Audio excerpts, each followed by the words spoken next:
Welcome to the podcast for G's only. For G's only. And it's for all women who's at the C-suite level. CEO. And we coming your way to share our stories in leadership.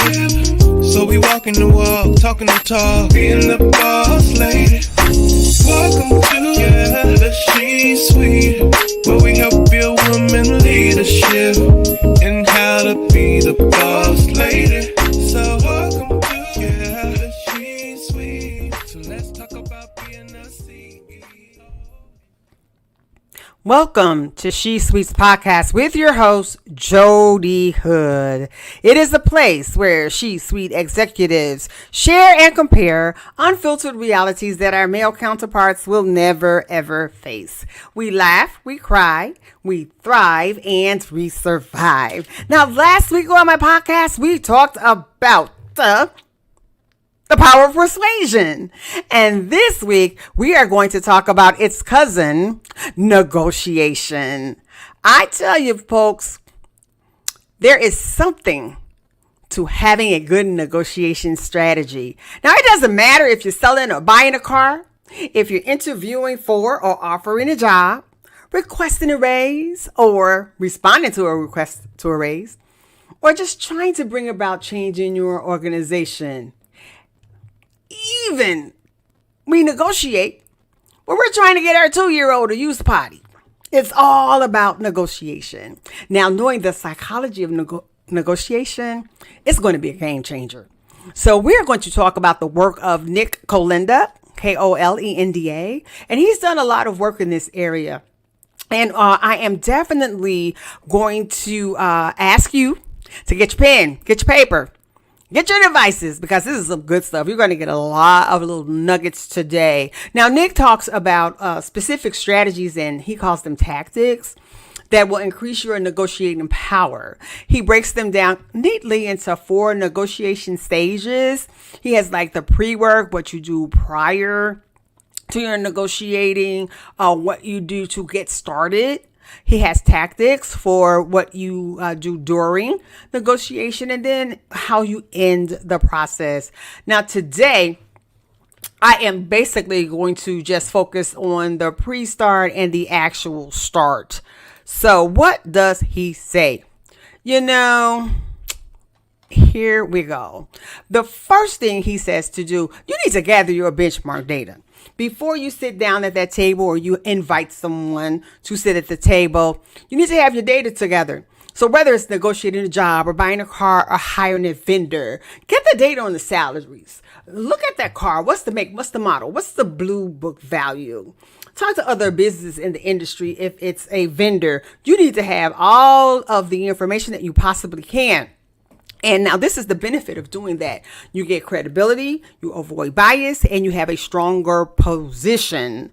Credibility, how about that? Well, your counterpart won't feel or feed you false information if they believe you've done your homework. They can't do it because you've done your homework.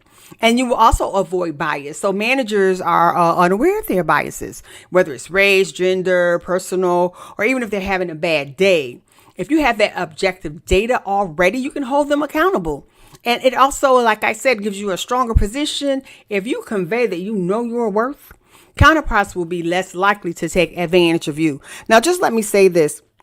As we are going through the podcast today, I'm going to flip perspective, because you may be the negotiator or you may be the negotiatee. But regardless, these tactics will help you regardless of what side you're sitting on the table. Okay.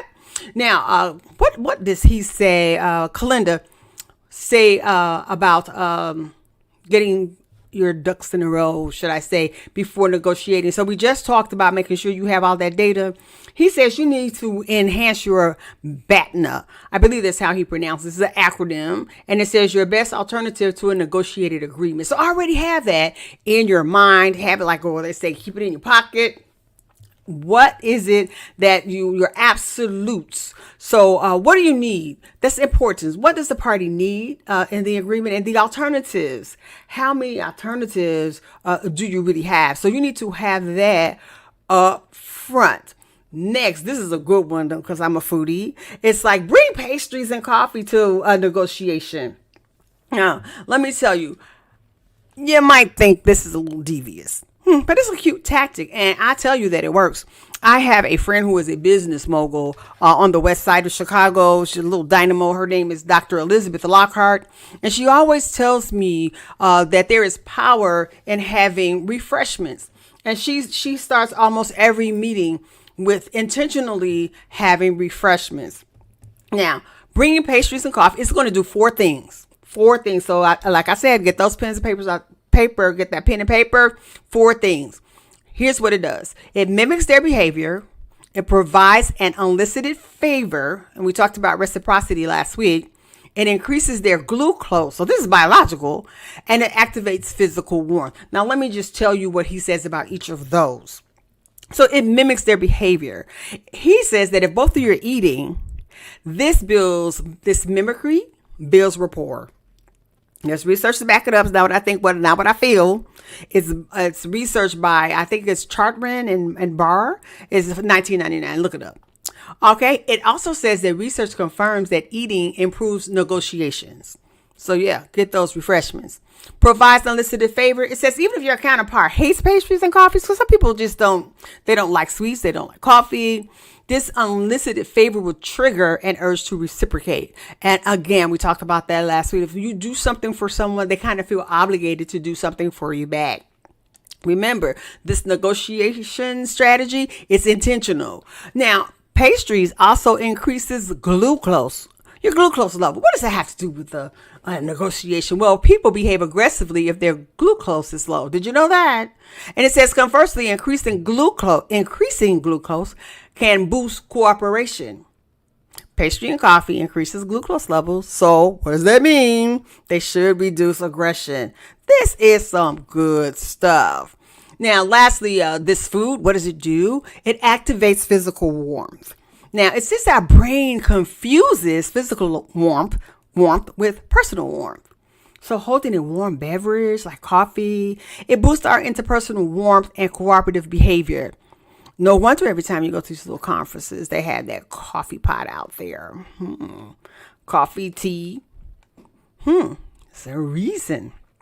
Now, this one is kind of funny to me. You might not find it as comical, but anyway, he says, give your negotiating counterpart a low, soft chair. Low and soft chair. Now, this has to do with body language. It says that when you change the body language of your counterpart, it reduces their power. And you may say, that's a little sneaky. You're reducing someone's power. But in the middle of an investigation, especially if it's a very important one that is high stakes, you want to do everything you can to ensure that the negotiation goes your way. So why would you give someone a low, soft chair? It says the upward ankle. Your counterpart will look up at you. Who would know? It says research confirms that even white rice seems more powerful with a noble perspective. So if you're negotiating through a video chat or like Zoom or Google Meets, you may have that same effect by tilting your camera. Now, contracted posture. Ideally, if you give them an awkward chair that's so small that they need to cram into it, biologically, it's supposed to trigger a response that weakens their power. I don't know. You look up Carney and Cuddy and Yap 2010. You'll have to read that study yourself. And flexible negotiation. It said, why a soft chair? Not a hard chair. Like I think of the Three Bears. Medium, hard, soft. It says a rigid chair will extract rigid behavior. There was a study where people who sat in hard chairs were more rigid while negotiating. Their counteroffers were less flexible. I know it seems a little weird, but there's someone who wrote a book. It's called The Tangled Mind, and it has the reasons behind the sensory confusion. I got two more for you, and then we're going to wrap it up. How about that? So the next tactic that he says to use prior to the negotiation is to negotiate a nice weather day. Check that news or the weather the day before or the 7-day outlook and try, if possible, to negotiate on a nice weather day. Why? Did you know that powerful has a powerful effect on behavior? It says that good weather triggers positive behavior. People give larger tips and gratuity when it's a good day. I didn't know that. And it's now what I think, now what I feel. Cunningham, 1979. That's the research. Check it out. It also says that bad weather triggers negative behavior. People leave more negative reviews. There was a study by Brandon Dover, 2022. So, what's the conclusion about that? It says schedule your negotiation for a day that has nice weather. Now, sometimes, especially if you live in Chicago, you may have to just negotiate during a bad weather day. So what did you do in that case? Well, you discuss the weather beforehand. The discussion eliminates the negative effect because it orients people toward the reason behind their dampened mood. Lastly, in this series, we're going to talk about the time when you negotiate. Did you know it mattered whether it was in the morning, afternoon, or evening?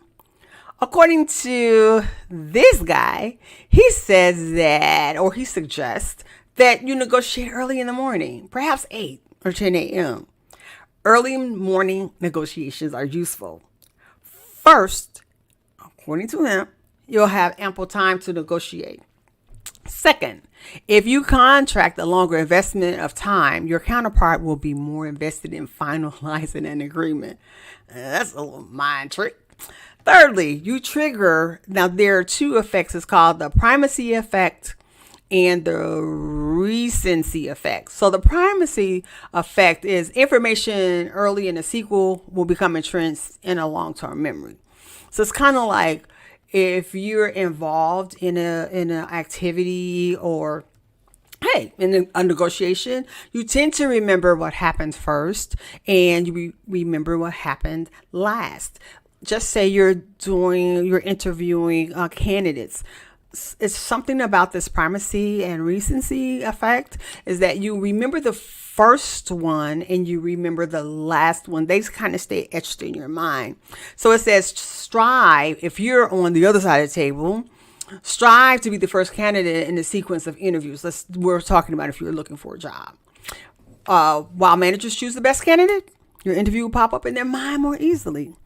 And they will misattribute this ease with a desire to hire you. Also, if early time isn't possible, choose a later time, perhaps 4 or 5. If you can't be first, strive to be last. And again, that is the recency effect. All right, guys, he has a lot of other tactics to use when you're actually in the process and when you're going out, how to wrap it up. We'll talk about that at some previous podcasts. This one has been really interesting, and I'm telling you, it will be a game changer for you. I'm sure it will. It has definitely been a game changer for me. Again, everything in life is kind of like a negotiation. It's give and take. And when you have these tools, it makes it so much easier. So you know what I'm about to say, people. How about liking me on Facebook? Connect with me on LinkedIn, Dr. Jodi Easterling Hood. And or subscribe to my my YouTube channel, Jodi Hood. Yes, I'm all over the place. And I rarely say this, but visit my website, shesweets.com. Yes. And what are we going to end it with? What are we going to tell them, She Sweets? We are going to tell those She Sweets, the C-Suites, that the She Sweets are coming at you. Until next time, start practicing those negotiation tactics. You'll be glad that you did. Have a good one. Welcome to the podcast for G's only. For G's only. And it's for all women who's at the C-Suite level. CEO. And we're coming your way to share our stories in leadership. So we walking the walk, talking the talk, being the boss lady. Welcome to